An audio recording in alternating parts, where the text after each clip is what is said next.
अगर आप शुगर के मरीज हैं या आपकी फैमिली में कोई शुगर का मरीज है तो इस चैनल को फौरी सब्सक्राइब करें।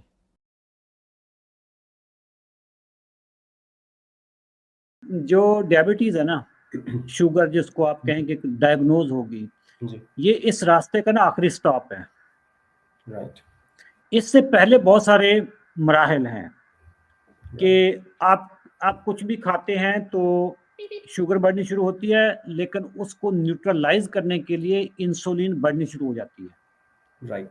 ठीक है, इधर से शुगर बढ़ी, उसको न्यूट्रलाइज करने के लिए, रेंज में रखने के लिए, तो जो इंसुलिन है वो बेसिकली न्यूट्रलाइजिंग एजेंट है, तो उस इधर से इंसुलिन निकल गई।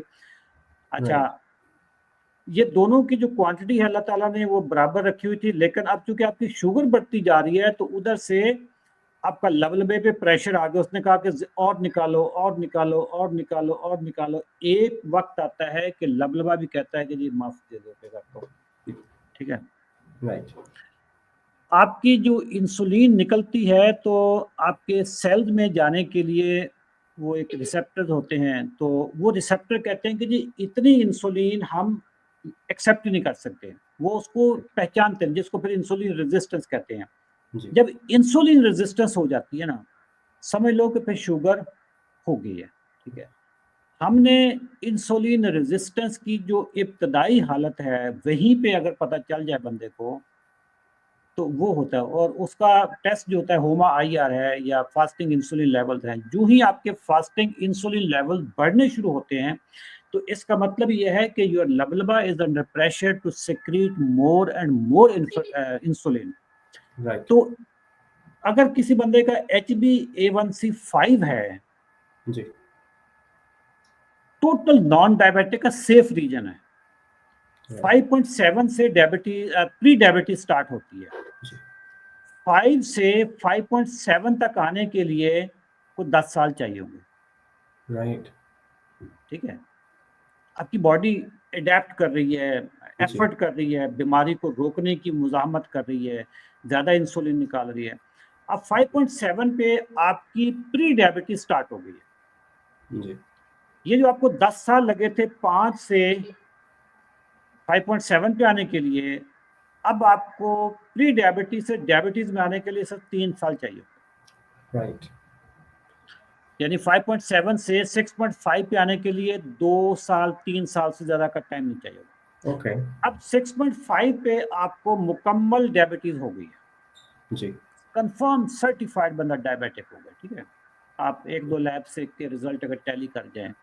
जी। अब 6.5 पे जब डायबिटीज होगी, इसको 9 पे लेके जाने के लिए 1 साल भी नहीं चाहिए होगा। ठीक है, अगर 9 पे आ गया तो आप हर चीज की आजादी ले लें, और 13 पे आने के लिए आपको सिर्फ 3 महीने चाहिए होंगे। फिर ये वो जो स्नो बॉल होता है ना, कि आप ऊपर से बर्फ का एक छोटा सा टुकड़ा गिरता है, जमीन पे आते आते वो स्नो बॉल बनता बनता वो इतना बड़ा गोला बन जाता है। तो बिल्कुल ऐसे ही है कि ये स्टार्ट में इतनी सी बीमारी होती है, फिर ये रोल आउट होती होती, ये करते करते ये अपनी बेस बनाती है 10-15 सालों में। वो तमाम लोग जिनको शदीद भूख लगती है, कि हर वक्त जिन्होंने खो पै रही है, पंजाबी च एक लफ्ज होता है खो पै रही है। ठीक है, पेट ही नहीं भर रहा, वो हर वक्त की क्रेविंग हो रही है, खाना ना मिले तो बंदा पागलों की तरह पड़ जाए किसी को, वो समझ लो कि बुनियादी अलामत है कि इस बंदे को फ्यूचर में शुगर हो जाए। बाय द वे, मुझे जो डायग्नोज हुई है, मुझे हुई है 2004 में। राइट। ठीक है, लेकिन ये जो खो पड़ने वाला काम था ना जी, ये मुझे मिड 90s में था। राइट। मैं ऑफिस से घर आता था लंच के लिए, तो मैं बकायदा घर वालों को ना, मेरे घर वालों को पता होता था कि मैंने इतने बजे आना, तो खाना मेरा रेडी होने लगा, क्योंकि मैं ना बिल्कुल कुत्तों की तरह पागल हुआ होता था भूख से, इतनी मेरी भूख लगी होती थी।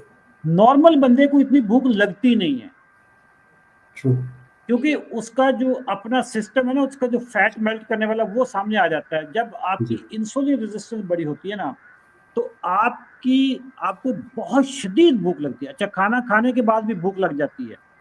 जी, मतलब खाना खाया फिर फिर भूख लग गई।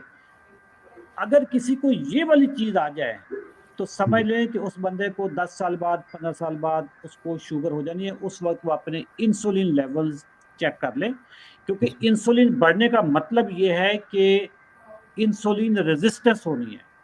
इंसुलिन रेजिस्टेंस का मतलब है कि डायबिटीज भी होनी है, ब्लड प्रेशर भी होना है, यूरिक एसिड भी बढ़ना है, फैटी लिवर भी होना है, ट्राइग्लिसराइड भी बढ़ना है, सारी चीजें फिर स्टार्ट हो जानी है।